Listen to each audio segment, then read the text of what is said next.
আমরা কথা বলবো যে করি চেইনিং মেথড নিয়ে। আমরা যদি একটু গুগলে সার্চ করি, গুগলে যদি লিখি চেইনিং মেথড, যে কোয়েরি চেইনিং মেথড, তো সে সুন্দর আমাকে ডকুমেন্টেশন দেখুন, সুন্দর করে কিছু কোড দেখাবে যেখানে আমরা একাধিক মেথড ব্যবহার করতে পারি। সেটাই হচ্ছে চেইনিং মেথড।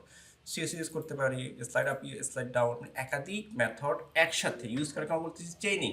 চেইন আকারে একটা পর একটা, একটা পর একটা, একটা পর একটা, এই যে আমরা ভেঙে ভেঙে না করে একসাথেও করতে পারি, এটাই হচ্ছে চেইনিং মেথড। চলো আমরা সেই কাজটা এখন করবো। তো আমি কিছু মার্কআপ নিয়ে রাখছি আগে থেকে, যে এগুলোকে আমি ইনক্লুড করে রাখলাম মেইন ডট জে, যেখানে আমি মতো আমার কাস্টম জেএসটা লিখবো। ওকে, চলো এই কোডটা কেমন দেখে একটু দেখে আসি। তো এর ভিতরে কি আছে, ক্লিক করলাম, তাহলে চলে আসছে। ওকে, এই যেটা এখন এখানে আমি যাচ্ছি যে চেইনিং মেথডের ডিজাইনটা আছে সেই কাজটা আমরা করব। ওকে, আমরা এখন চলে গেলাম এই যে আমাদের মেইন ডট জেএস, এটাকে আমি এক পাশে নিয়ে আসি, নিয়ে আসলাম এটাকে, আর মার্কআপ থাকে এই পাশে। ওকে ফাইন, আমরা এখন দুইটা কাজই করব আমরা। ওকে, দুইটা কাজ আসলে এখানে আমরা করে দেখবো যে ডাইরেক্ট করলে কি অবস্থা হয় আর ক্লিকেবল করলে কি অবস্থা হয়। ঠিক আছে, তো চলো আমাদের যে কই যে মেথড বা যে কোনো কোড লেখার আগে যে সিনট্যাক্সটা লাগে সেটা আগে লিখি। অলওয়েজ এবার লিখবা, এখানে থাকবে সিলেক্টর, এখানে থাকবে তোমার হচ্ছে অ্যাকশন, কোড অ্যাকশন বা মেথড যেটা বলি আমরা। তো ফার্স্টে আমাকে ডকুমেন্ট রেডি করতে হবে। ডকুমেন্ট যে কেউ লিখতে হলে ফার্স্টে কি করতে হবে, ডকুমেন্টটা আগে রেডি করতে হবে। তারপর হচ্ছে রেডি, তারপর হচ্ছে ফাংশনের মাধ্যমে আমরা বাকি কোড লিখব। ওকে, আবার হচ্ছে সিনট্যাক্সটা আমরা নিয়ে আসলাম, ডট। ওকে ফাইন, এখন যাচ্ছি কাকে ডিজাইন করতে চাচ্ছি বলতো। এই যে এখানে S2 করবো, S2টা আইডি আছে না, এই আইডিকে সিলেক্ট করবো এখানে, সিলেক্টর আইডি সিলেক্ট করলাম। আচ্ছা, এখন করবোটা কি, ধরো সিএসএস করবো। ঠিক আছে, তো সিএস কালার হচ্ছে ধরো লিখতে হলে ব্যাকগ্রাউন্ড আমি দিচ্ছি কালার দিচ্ছি, কালার ছোট করে। ঠিক আছে, কালার কমা ধরো রেড রাখলাম, রেড।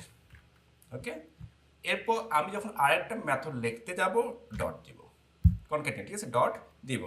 এরপর ধরো আমি যাচ্ছি স্লাইড আপ, স্লাইড আপ মেথডটা ইউজ করবো। ঠিক আছে, বা ইফেক্টটা আমি ইউজ করবো। 3000 মিলিসেকেন্ড মানে কত হবে, 3000 বা 3 সেকেন্ড মতো কাজ করবে। দেখি তো দুইটা কাজের সাথে হয় কিনা একসাথে। একটু আমি দেখি সে কি বলে। রিফ্রেশ, কালার হলো, তারপর স্লাইড আপ হয়ে গেল, দুইটা একসাথে হয়ে গেল। ঠিক আছে, এই যে আমরা দুইটা একসাথে করতে পারি, অ্যানিমেশন করতে পারি চাইলে।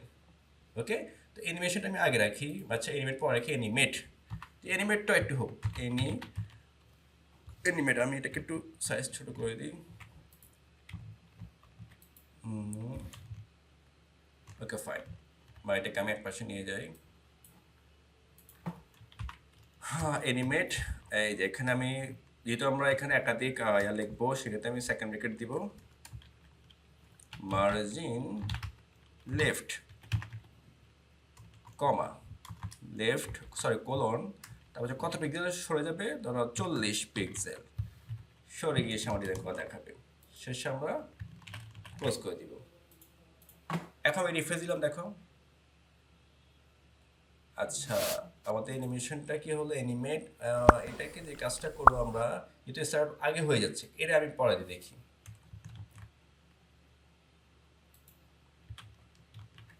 আমার ভাই, আচ্ছা মিস্টেক, এটাকে পরে দিই, এটা পরে হোক।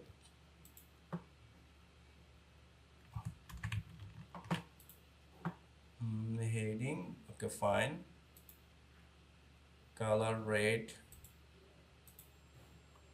রিফ্রেশ। হ্যাঁ, ঠিক আছে। প্রথমে কি হলো, প্রথমে কালার হলো, তারপর অ্যানিমেশন, তারপর কি হলো, স্লাইড আপ হয়ে গেল। তাহলে আমি একসাথে তিনটা কাজ করলাম, এই যে তিনটা মেথড ইউজ করি। ঠিক আছে, সিএসএস, অ্যানিমেট, স্লাইড আপ। এখানে আমরা আরও অ্যাড করতে পারি, এই যে একাধিক মেথড ইউজ করতেছি, এটাই হচ্ছে চেইনিং মেথড। কিন্তু আমি তো এও করবো না, ডাইরেক্ট করবো না, আমি হচ্ছে কি ট্রিগার বা ইফেক্ট, সরি ইভেন্ট ইউজ করে, যে ক্লিক করলে তারপর গিয়ে ইফেক্টটা দেখাবে। ওকে ফাইন, তাহলে আমরা একটা কাজ করতে পারি, আমরা এখন বাটনটা লিখতে হবে, আর কি লিখতে হবে, বাটন লিখতে হবে। তাহলে আমরা আবার চলে যাচ্ছি ডলার ব্র্যাকেট ডকুমেন্ট, আর সকল প্রসেস আগের মতোই। নতুন তো আছে না, নতুন কিছুই নেই আসলে। আমরা আগে যাই করলাম সেম, শুধু নতুন বলতে সিএসএসটা নতুন, মেথডটা নতুন, তারপর হচ্ছে অ্যানিমেট চেইনিং যে একসাথে এতগুলো লিখতেছি এটাই নতুন, আর বাকি সব পুরো আগের মতোই। রেডি ফাংশন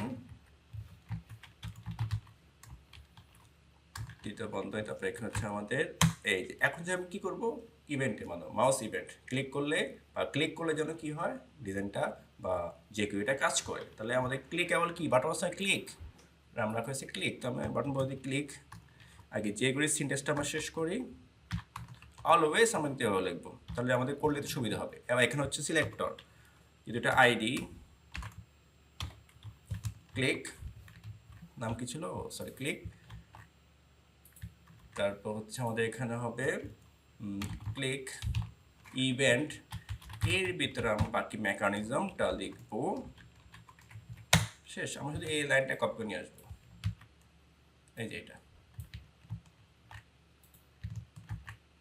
ওকে, এটাকে আমি আপাতত কম করে রাখি। ওকে, আবার ক্লিক করলে কাজ করবে, এই দেখো রিফ্রেশ, সবই ঠিক আছে, কোনো কাজ করতেছে না। যখন আমি বাটন ক্লিক করবো, বা তুমি এখানে রাখতে পারো, নিচে রাখতে পারো, এখানে মশলা রাখো, ক্লিক করলাম, তারপর দিয়ে ডিজাইনটা হচ্ছে। আগে ছিল ডাইরেক্ট সরাসরি হবে, এখন ক্লিক করলে হবে, ক্লিক ছাড়া ডিজাইন হবে না। এ হলো আমাদের চেইনিং মেথড।